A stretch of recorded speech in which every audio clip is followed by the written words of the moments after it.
Twelfth class बेटा 9 chapter start कर रही हैं, किंग्स एंड क्रॉनिकल्स, शासक और इतिवृत्त या राजा और इतिवृत्त। द मुग़ल कोर्ट्स, मुग़ल दरबार के बारे में हम इस लेसन में पढ़ेंगे।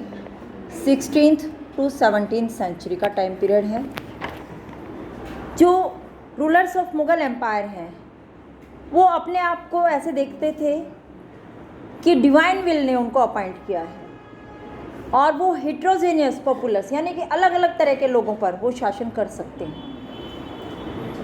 Although this grand vision was often circumscribed by actual political circumstances, अब ये सब बातें क्या थी, वास्तव में जो राजनीतिक व्यवस्था थी उसकी वजह से लागू हो रही थी। It remained important. One way of transmitting this vision was through the writing of dynastic histories. इसके अलावा इसने बताया है कि अब इन के बारे में हमें कैसे पता चलता है, वो हमें पता चलता है इन राजवंशों का जो लिखित इतिहास है उनसे हमें इसके बारे में पता चलता है। The Mughal kings commission court historians to write accounts, ये अपने बारे में बातें लिखवाने के लिए दरबारियों को अपॉइंट करते थे। These accounts recorded the events of the emperors time, वो शासकों के समय के बारे में रिकॉर्ड रखते थे। In addition, their writers collected vast amounts of information from the regions of the subcontinent to help the rulers govern their domain. इसके अलावा इसने कहा है कि ये जो लेखक है वो अलग अलग तरह के तथ्यों को इकट्ठा करते थे, अलग अलग क्षेत्रों के जो उपमहाद्वीप के हैं, और उससे इन शासकों को अपना शासन चलाने में भी सहायता मिलती थी।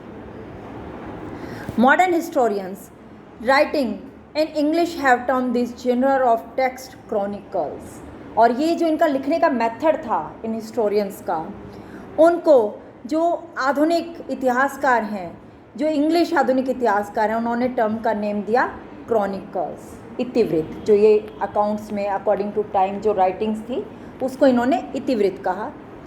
As they present a continuous chronological record of events, तो उसने कहा है आज ये हमें जो है तथ्यात्मक विभिन्न घटनाओं का एक कंटिन्यूस रिकॉर्ड शो करते हैं। Chronicles are an indispensable source for any scholar wishing to write a history of the Mughals, तो मुगलों के इतिहास को जो भी आज लिखना चाहता है उसके लिए एक बहुत महत्वपूर्ण साधन है ये chronicles. At one level they were a repository of factual information about the institutions of the Mughal state, painstakingly collected and classified by individual closely connected with the court। तो इस तरह से एक स्तर पर ये विभिन्न जो मुग़ल राज्य की जो विभिन्न संस्थाएं हैं उनके बारे में भी हमें जो है वास्तविक तथ्यों को दिखाता है, जो बहुत ही मुश्किलों से, बहुत ही कष्ट के बाद कलेक्शंस की गई हैं, और साथ में जो कोर्ट से कनेक्ट होता था कोई भी व्यक्तिगत तौर पर, उसके बारे में भी हमें ये बताते हैं।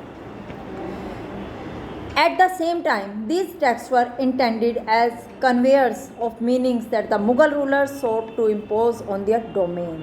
साथ में हमें ये भी बताते हैं कि मुग़ल शासक जो है किस तरह से शासन करना चाहते थे।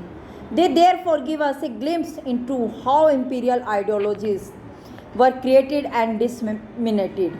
साथ में ये बताते हैं कि किस तरह से जो शाही विचारधारा है वो दर्शाई जाती थी। This chapter will look at the workings of this rich and fascinating dimension of the Mughal emperor। तो ये मुग़लों के बारे में ये चैप्टर हमें बता रहा है। तो इस फर्स्ट पेज पे हमारा क्लियर होता है कि ये क्रॉनिकल्स क्या हैं, क्रॉनिकल्स की क्या इम्पोर्टेंस है, क्रॉनिकल्स से हमें किन किन चीज़ों का पता चलता है।